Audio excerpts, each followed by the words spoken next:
Halo guys, Top 5 News nih. Rangkuman berita sepekan yang sayang kalau kamu lewatin. Minggu ini ada beberapa berita menarik untuk kalian tahu. Kita mulai dari berita pertama ya. KPK kayaknya habis ganti baterai nih. Cepet banget geraknya. Dalam sebulan ini aja udah berapa OTT yang dilakukan lembaga anti rasuah tersebut. Bulan Januari belum selesai, tapi sejauh ini KPK udah melakukan 4 kali OTT. Dengan rincian 3 diantaranya adalah kepala daerah. Lalu yang terbaru ada hakim, panitera, dan pengacara di Surabaya yang terjaring operasi tangkap tangan oleh KPK. Mulai dari Wali Kota Bekasi Rahmat Effendi, yang penangkapannya melibatkan banyak pihak. Total ada 14 orang diamankan dan 9 orang ditetapkan sebagai tersangka. Lalu ada barang bukti uang tunai senilai 3 miliar rupiah dan buku tabungan dengan saldo 2 miliar rupiah. Rahmat Effendi diduga terlibat jual beli jabatan di wilayahnya. Lalu ada Bupati Penajam Pasar Utara Abdul Ghafur Mas'ud. Ditangkap di Jakarta pada 12 Januari 2022. Barang bukti berupa uang senilai 1,4 miliar rupiah dan barang-barang mewah. Abdul Ghafur Mas'ud kini berstatus sebagai tersangka. Terjerat kasus suap pengadaan barang dan jasa, juga korupsi untuk 3 proyek lainnya senilai 179,9 miliar. Lalu Bupati Langkat Terbit Rencana Perangin Angin juga terjerat OTT dengan barang bukti 786 juta rupiah. Ia menjadi tersangka suap proyek infrastruktur. Nah, yang terakhir, hari Kamis kemarin KPK mengamankan hakim, panitera, dan seorang pengacara yang terlibat kasus suap perkara di PN Surabaya dengan barang bukti uang senilai 140 juta rupiah. Waduh, banyak banget yang terjerat korupsi. Kalau menurut kalian gimana kinerja KPK? Berita kedua datang dari anggota DPR sekaligus politisi PDIP Arteria Dahlan yang bikin heboh dengan 2 insiden sekaligus. Pertama, Arteria Dahlan meminta Jaksa Agung ST Burhanuddin agar memecat Kajati yang berbahasa Sunda dalam rapat. Itu disampaikan dalam rapat Komisi 3 DPR di Kompleks Parlemen Senayan hari Senin 17 Januari kemarin. Wih, langsung rame. Ucapan itu memicu protes dari masyarakat. Tak terkecuali Gubernur Jawa Barat Ridwan Kamil yang menyesalkan hal itu dan meminta Arteria untuk meminta maaf. Kemarahan warga juga terpampang pada baliho bertuliskan Arteria Dahlan musuh orang Sunda di sekitar Gedung Sate Bandung. Arteria kemudian menanggapi gelombang protes tersebut dengan menyampaikan permohonan maaf saat diterima oleh Sekjen DPP PDIP Hasto Kristianto dan Ketua DPP PDIP Perjuangan Komarudin Watubun. Nah, di saat yang hampir bersamaan, Arteria juga tersandung masalah plat nomor kendaraan. Jadi, ada 5 buah mobil terparkir di basement Nusantara 2 DPR Kompleks Parlemen Senayan. Kelima mobil ini memiliki plat nomor khusus Polri yang sama, yakni 41907 dengan lambang DPR.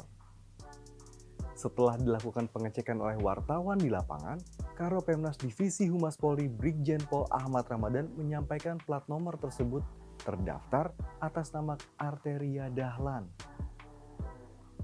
Arteria mengakui bahwa plat nomor berlogo Polri yang dia pasang di 5 mobilnya itu bukan asli alias palsu. Dia mengklaim plat itu bakal diganti saat mobil akan dipakai. Setelah ramai menjadi pemberitaan, hari Kamis kemarin terpantau semua mobil sudah menggunakan plat nomor standar lagi. Gimana tuh menurut kalian soal berita yang ini? Oke, lanjut ke berita ketiga. Jakarta diguyur hujan lebat seminggu ini. Nah, ada beberapa wilayah di Jakarta yang terdampak banjir dari luapan sungai atau buruknya drainase. Bahkan, di beberapa wilayah rawan banjir, tinggi air ada yang mencapai 100 cm. Ini beberapa wilayah yang terdampak banjir dan jumlah pengungsinya.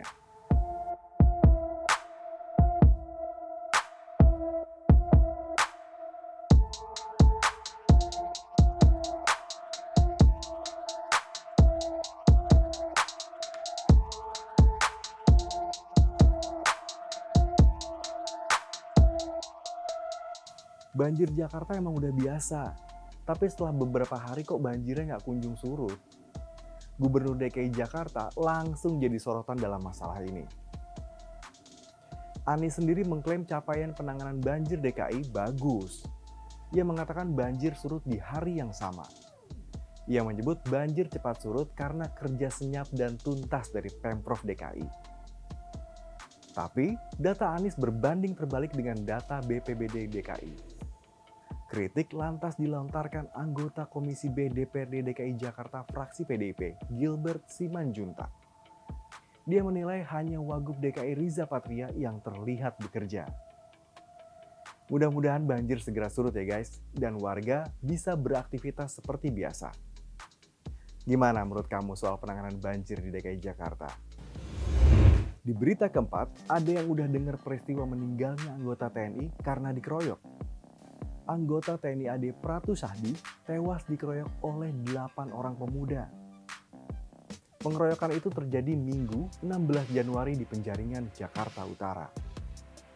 Sebenarnya, menurut penyelidikan kepolisian, Pratu Sahdi tidak terlibat masalah dengan para pelaku.